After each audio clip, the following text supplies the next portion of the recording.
गुफ्तगू करना सीखो। ये मेरे पास मोबाइल मौजूद है, मैं आज से 10 साल पहले की बात कर रहा हूँ, 10 से 12 साल पहले की बात होगी। मुझे कॉल मौसूल हुई, अस्सलाम वालेकुम जी।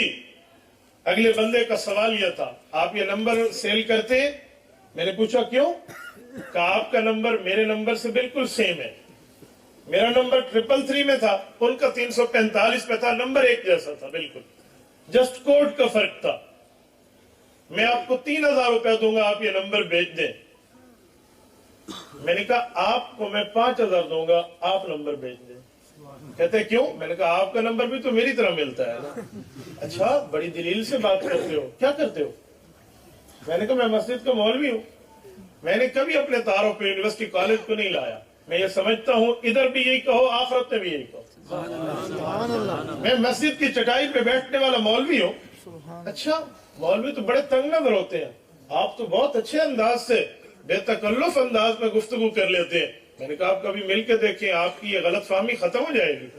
आप कभी मिल के देखें, मुलाकात हुई है। मैं लंबी बात नहीं करता, किला कॉलर वाला के दोस्तों, वो बंदा मिर्जाई निकला था। ये मैंने क्यों सुनाई है, मैं अब बात चलाने लगा। डबल मैजिस्ट्रेट के स्टूडेंट है, बीए का, मिर्जाई निकला, गुफ्तगू हुई। चौथे दिन जाकर, बल्कि चौथी मुलाकात में जाकर वो मेरे सामने खुला। शुरू में वो डरता था कि कहीं मैं गुफ्तगू करूं तो ये मुझे वाजिबुल कत्ल कहने का फतवा न दे दे, कहीं मसला कुछ और न बन जाए।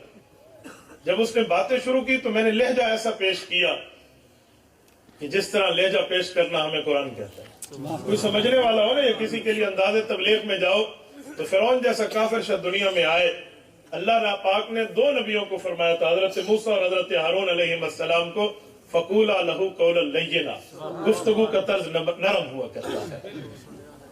अल्लामा इकबाल रहमतुल्लाह ने इसे समझाया ना, हो हल्का यारा तो बर रेशम की तरह नरम, और रज़्म को बातिल तो फौलाद है। अपना अपना मैदान है।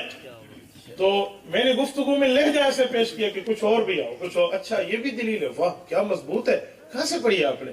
यूं नहीं कहा, गलत है, फला कह रहे, ईमान तेरा सलब हो गया। नहीं, जब दलाइल आते गए, मैंने कहा यार ये रोटी खिलाओ, ये मेरे पास आकर रोटी खा लो। आप मेरे घर आएंगे? हाँ बिल्कुल आऊंगा। हम पहुंच गए। बंदा मुसलमान था, मिर्जाइयों से मुतासिर होकर मिर्जाइयत इख्तियार करने वाला था। बैठ गए, बातें हो रही। मैंने कहा लाओ दलील। मैं मुख्तसर बात करके अहमियत पे आता हूं, तवज्जो रखना। मैं इसीलिए सुना रहा हूं कि हमें तैयारी नहीं है गुफ्तगू की। जब उसने दलील पेश की, दलील पे दलील, वो उसकी दलील थी, मेरे सामने वो ढकोसले थे, वो टूटते गए। 2-3 महफिलें लगी, उसके दलाइल क्लोज हो गए। क्यों? वो मौलवी नहीं था, मुनाजिर नहीं था, उसके पीछे हाथ किसी और का था। मुझे इन गुफ्तगू के मीटिंग्स में अंदाजा हुआ कि असल बंदे को लाओ। जब सारे दलाइल खत्म हो गए, मुझे कहने लगा आप मेरे टीचर से मिलेंगे? मैंने कहा जी वेलकम। साहबा की माएं कहती थी ना, इस दिन के लिए तो मैंने दूध पिलाया है इसे। मैंने कहा ये 3 दिन तो मैंने देखना था। अच्छा, सरमद कादियानी बड़ा मशहूर है, अब आप जानते हैं, टोरंटो कनाडा से, वो उसकी डोरियां हिला रहा था। वो वक्त आया जब मेरी उससे गुफ्तगू इसने टेलीफोनिक कराई है, और फिर उस गुफ्तगू में जिस तर्ज पर मेरी बातें हुई हैं, मैं खुलासे में पेश करता हूं। बताएं नबी किसे कहते हैं? What is the definition of a parcel? ये उसका सवाल है। अब नबी कैसे कहते हैं? किताबों में लिखा हुआ है, मैं वो पेश कर दूं, जो हिस्सो, जो अकल हो, फल जैसे आता है, जो वही हो, तो उसने मिर्जे का नाम ले लेना। मैंने कहा तर्ज तब बदला जा सकता है जब अकीदे पर गुफ्तगू में शरह सदर हो। मैंने वो दलाइल किताबों वाले एक तरफ रखे। मैंने कहा जाओ मुझसे बात करो, हम कॉलेज के लेवल पे बात करेंगे। नबी किसे कहते हैं? सुनो, मैं उसकी तारीफ करने लगा हूं। मैंने कहा नबी उस आला दर्जे के इंसान का नाम है जिसने मेराज की रात रसूलुल्लाह सल्लल्लाहु अलैहि वसल्लम की इमामत में नमाज अदा की हो। उलमा तो सुभान अल्लाह कहें जजते हैं, अवाम को सुभान अल्लाह समझाने के लिए मुझे ये भी समझाना पड़ेगा ये तारीफ मैंने क्यों की।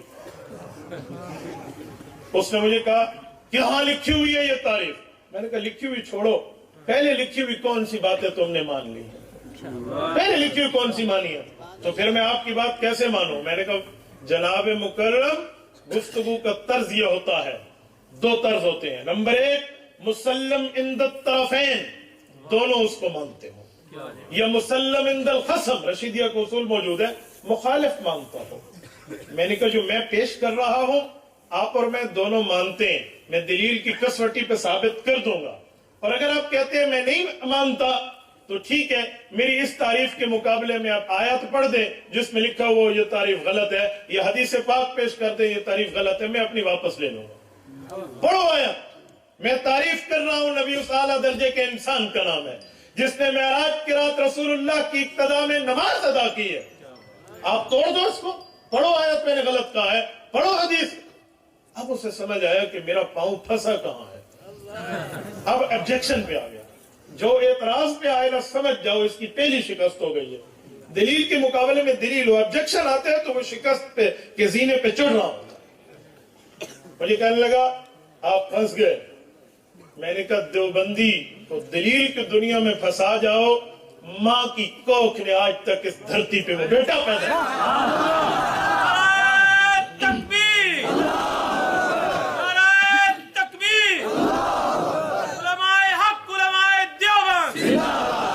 یہ تمہاری بھول ہے.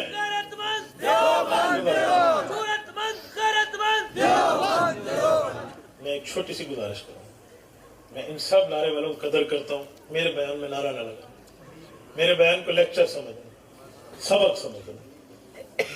کوئی زیادہ بات کہو تو شب جمعہ کا بیان سمجھیں، ایمان سمجھ کے سمجھیں. مجھے ایک بندے نے کہا مزہ نہیں آئے گا. میں نے کہا ریمنڈ میں مزہ آتا ہے؟ کہتے جی بہت. میں نے کہا کتنے نعرے لگتے ہیں؟ نعرے کا میں قائل ہوں، جو لگواتے ہیں ان کے مزاج کا بھی قائل ہوں. بس میرا مزاج یہ ہے، میں خطیبانہ گفتگو نہیں کرتا، وکیلانہ کرتا ہوں. خطیب جلسے میں نعرہ چاہتا ہے، وکیل عدالت میں سناٹا چاہتا ہے. میری آپ دلائل سنیں، توجہ.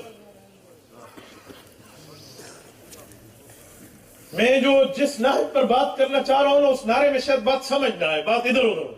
میں کچھ ذہن سازی دینا چاہ رہا ہوں. میں نے کہا یہ آپ کی بھول ہے، آپ کسی اور سے جا کے کہہ دیں پھنس گئے ہو پھنس گئے ہو. نہ نکال اپنی پٹاری میں چھپا ہوا سانپ، میں دیکھتا ہوں دلیل کی دنیا میں ہم سے قابو کیسے نہیں. اس نے کہا جی حضور کے پیچھے تو اس رات جبرائیل نے بھی نماز ادا کی تھی، آپ تو اسے نبی نہیں مانتے.